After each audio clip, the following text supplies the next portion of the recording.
il y a beaucoup de frères, en voulant faire le bien, ils font beaucoup de mal, frère. Ils font beaucoup de mal. On a expliqué il y a 2-3 semaines que la chose la plus noble, les frères, la chose la plus importante que tu peux faire vis-à-vis de quelqu'un, c'est pas de lui donner une féfé, ou de lui donner une maison, ou de lui payer des vacances de ouf, ou lui acheter un bien d'ici-bas. Parce que ce bien d'ici-bas, que ce soit la féfé, la maison, ou un bateau, ou un yacht, tout ce que tu veux, tôt ou tard, soit lui va mourir, celui à qui tu lui as donné ça, soit le bien il va se détruire, il va périr. Il y a rien qui restera sur terre, mon frère, qui reste éternel, si ce n'est Allah. Et là, on dit que, justement, le meilleur des cadeaux que tu peux faire, c'est de lui transmettre une foi qui sera pour lui la clé du paradis, un paradis éternel où Allah dit dans le Coran, j'ai préparé pour mes pieux serviteurs ce que nul n'œil n'a vu, nul n'aurait entendu, nul cœur n'a imaginé. Un paradis éternel où il n'y aura ni peine ni tracas, il n'y aura aucune souffrance, il n'y aura que des délivrances, que du plaisir et que du bonheur en fait.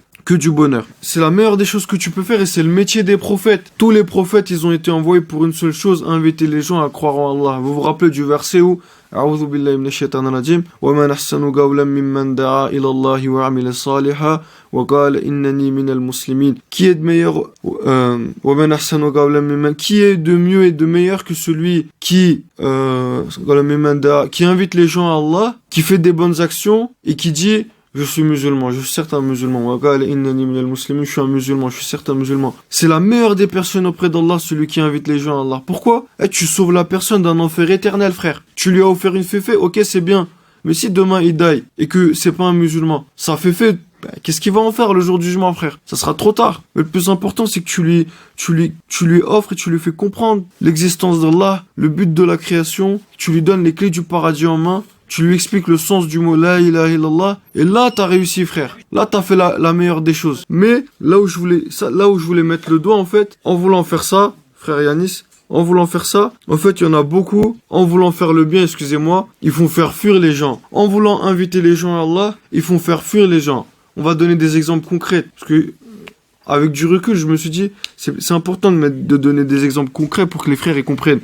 Je donne un exemple. Je regardais une vidéo, les frères. C'est un frérot sur internet qui expliquait que le jour où il y a un Français qui était venu ou un non-musulman qui était venu à la mosquée pour se convertir dans sa mosquée, il y a des frères, ils voulaient faire le bien, mais regardez qu'est-ce qu'ils ont fait. Ils sont venus dès le premier jour, dès le premier pas à la mosquée, ils ont commencé à lui dire ouais là comment tu t'habilles c'est trop serré, ça c'est haram. Ils ont commencé à lui dire ouais par contre les boucles d'oreilles ça c'est haram, en islam ça c'est haram, ça c'est haram. En gros ils ont commencé à lui dire tous les interdits qu'il y avait en islam. Alors que le gars, il vient pour se convertir. Et en faisant ça, en fait, indirectement, en voulant faire le bien, tu fais fuir les gens. Tu fais fuir les gens. Justement, même par rapport à ça, le prophète, Allah, il lui dit quoi? Il lui dit dans le Coran, si tu aurais été dur avec les gens, t'aurais fait fuir les gens. Mais c'est un cadeau et une miséricorde d'Allah qui a fait que tu sois doux avec les gens.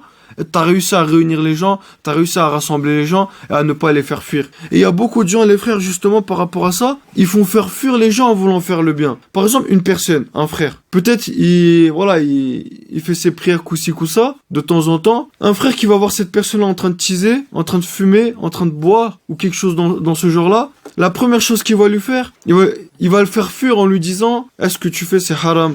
Ce que tu fais, tu vas brûler en enfer. Ce que tu fais, etc. Et ça, c'est pas la méthodologie du prophète, les frères. Est-ce que déjà t'as fait le travail sur ce frère, à lui expliquer, à lui faire comprendre la grandeur d'Allah, comment Allah il est généreux, comment Allah il aime comment Allah il aime ses créatures, et comment Allah, tu te rapproches un pas de lui, Allah il va se rapprocher 1000 pas de toi. Tu marches vers lui, Allah il va courir vers toi. Comment Allah il est miséricordieux, etc. Est-ce que tu as fait ce travail en amont avant de partir sur des interdits? Et ça, c'est quand tu regardes la vie du prophète, justement, les frères, sa méthodologie, c'est quoi, les frères? C'est déjà d'abord la ilaha illallah, tu vois. D'abord la croyance. D'abord faire comprendre aux frères et aux gens qui est-ce qu'on adore.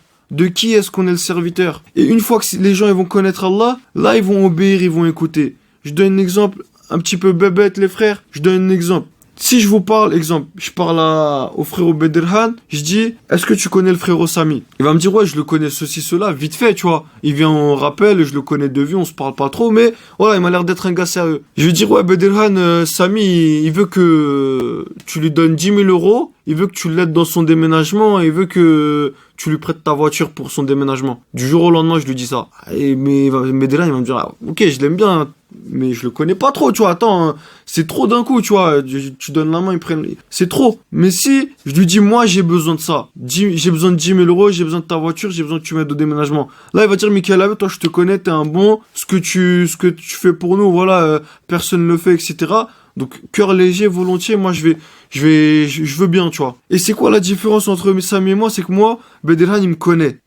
Mais Sami, Bedirhan, il connaît pas Sami. Et les frères, c'est pour ça que nous, ce que j'essaie d'expliquer, ce qui est important, ce que je veux souligner, d'abord, apprendre les gens à connaître Allah. La science du ma'rifatullah. La science de connaître son Seigneur. Connaître Allah. On a déjà fait un rappel pour connaître la miséricorde d'Allah, mais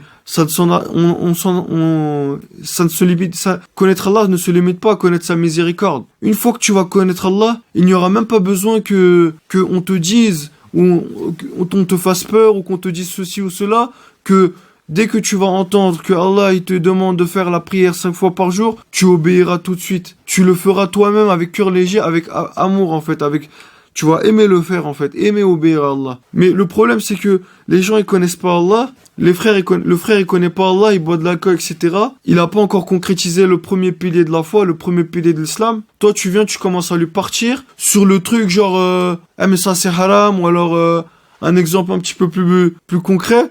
Des fois vous allez voir des gens, c'est des ouf, c'est des ouf. Il va te dire quoi? Il va te dire ouais frère, quand tu manges, dis bismillah, dis bismillah. Alors que le gars, il croit même pas en Allah, tu vois. Tu lui dis quand tu manges, il faut dire bismillah. C'est quoi le plus important déjà? Déjà, non, parle-lui d'Allah, parle-lui de cela. Et ensuite, toutes ces choses-là je dis pas que c'est pas important. Tout ce qui fait partie de la révélation, elle a son importance. Mais il y a des priorités, les frères. Rasulullah, il a pas commencé par dire l'alcool c'est haram. Il a commencé par faire concrétiser, faire comprendre aux gens l'existence d'Allah, qu'il n'y a de divinité si ce n'est lui, que c'est lui le Tout-Puissant qui a tout créé, que de lui nous venons, que vers lui nous retournerons,